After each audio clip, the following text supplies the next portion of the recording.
उत्तराखंड के मुख्यमंत्री पुष्कर सिंह धामी ने कहा है कि राज्य में शहरीकरण तेजी से हो रहा है, जिसके कारण शहरों में ड्रेनेज की समस्या भी उसी गति से बढ़ते हुए एक गंभीर चुनौती बन गई है।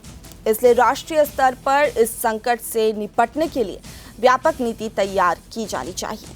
धामी ने प्रधानमंत्री नरेंद्र मोदी की अध्यक्षता में आयोजित नीति आयोग की शासी परिषद की 10वीं बैठक में हिस्सा लेते हुए कहा कि पूरे देश में शहरीकरण की रफ्तार बढ़ रही है और ड्रेनेज एक बड़ा संकट बन गया है। उन्होंने कहा कि इस समस्या के समाधान के लिए राष्ट्रीय स्तर पर टिकाऊ ड्रेनेज प्रणाली विकसित करने के लिए विशेष योजना बनाई जानी चाहिए।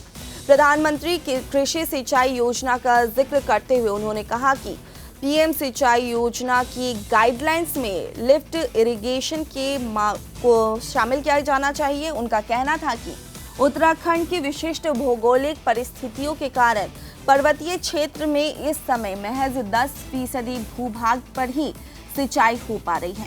राज्य में हिमनद आधारित नदियों को वर्षा आधारित नदियों से जोड़ने को नदी जोड़ो परियोजना तथा चेक डैम्स और लघु जलाशयों के निर्माण से वर्षा जल संरक्षण के लिए विशेष प्रयास किया जाना चाहिए। मुख्यमंत्री ने आगे कहा कि 2026 में उत्तराखंड में पर्वतीय महाकुंभ के रूप में प्रसिद्ध मां नंदा राजजात यात्रा तथा वर्ष 2027 में हरिद्वार में कुंभ का आयोजन होना है। इन दोनों आयोजनों को भव्य एवं दिव्य बनाने के लिए सहयोग की उन्होंने मांग की।